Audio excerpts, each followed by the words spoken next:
Shalom Bapak Ibu sekalian, kita masih ada dalam program 10 hari doa menjelang hari Pentakosta, dan hari ini hari ketiga. Saya akan membawakan renungan untuk kita semua, dan judul renungan untuk hari ini adalah pentingnya dipenuhi oleh Roh Kudus. Sebelumnya saya mengajak kita membaca satu bagian firman Tuhan dalam Kisah Para Rasul 1 ayat 8. Ayat ini sudah familiar untuk kita. Firman Tuhan berkata, "Tetapi kamu akan menerima kuasa kalau Roh Kudus turun ke atas kamu, dan kamu akan menjadi saksiku di Yerusalem dan di seluruh Yudea dan Samaria dan sampai ke ujung bumi." Nah, untuk kita dapat mengerti renungan kita pagi hari ini tentang pentingnya dipenuhi oleh Roh Kudus, mari kita menjawab 3 pertanyaan pokok, yaitu apa, mengapa, dan bagaimana. Nah, pertanyaan pertama, apa itu dipenuhi oleh Roh Kudus? Dalam diri manusia ada satu bagian yang hanya bisa diisi oleh hal-hal yang sifatnya supranatural. Kalau kita dalam Kristen menyebutnya adalah hati nurani. Nah, ada satu bagian dalam firman Tuhan yang membuat kita cukup mengerti ini, kisah Sakeus waktu dia ingin sekali untuk melihat Yesus.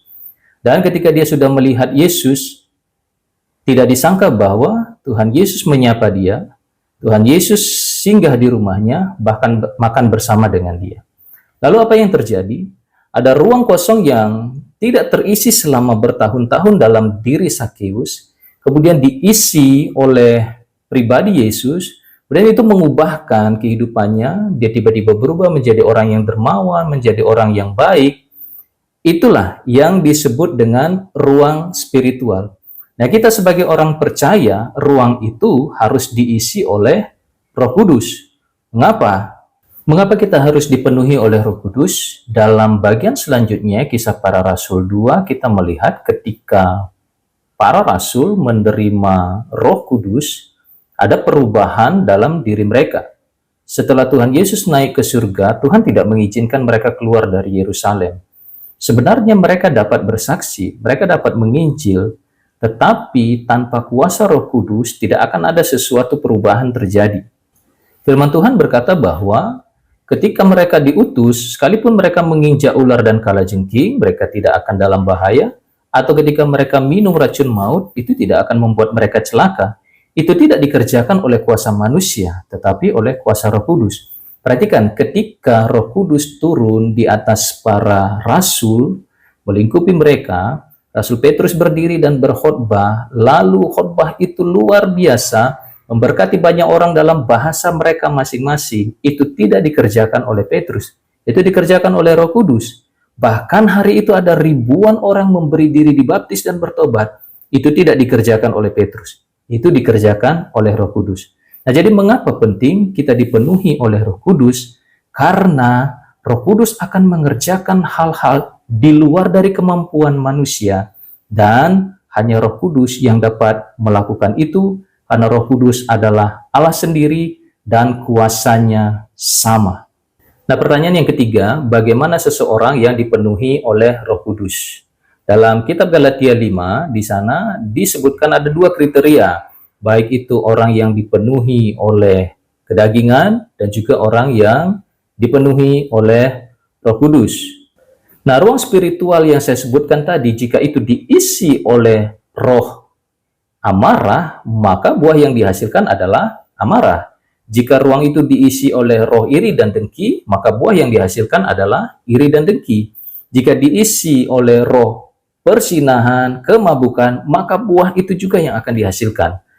Nah, jika ruang yang tadi itu diisi oleh Roh Kudus, maka yang dihasilkan adalah buah roh. Nah, dalam Galatia 5 disebutkan bahwa buah roh itu kasih, sukacita, damai sejahtera, kesabaran, kemurahan, kebaikan, kesetiaan, kelemah lembutan, penguasaan diri. Itu yang akan dihasilkan. Jadi semua orang bisa lihat seseorang dipenuhi oleh Roh Kudus itu seperti apa, atau seseorang yang tidak ada Roh Kudus di dalamnya itu seperti apa.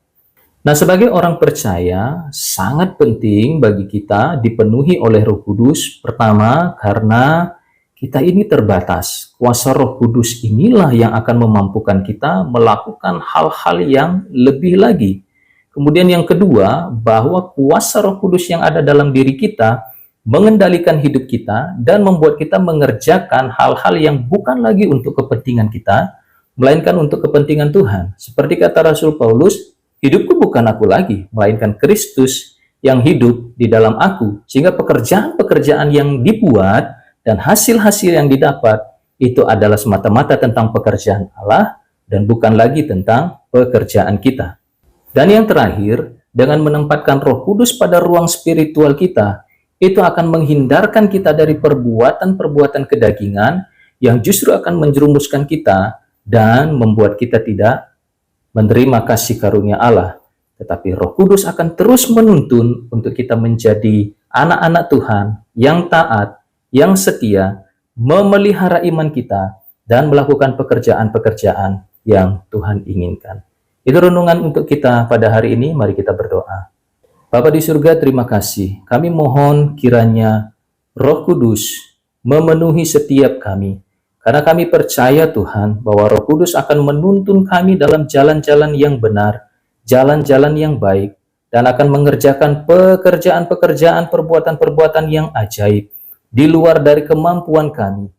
Sehingga kami hidup di dalam kuasa Allah, dan apa yang kami hasilkan itu bukan untuk diri kami sendiri, tetapi untuk pekerjaan Allah. Terima kasih, kiranya Tuhan memberkati kami semua. Dalam nama Tuhan Yesus, haleluya, amin.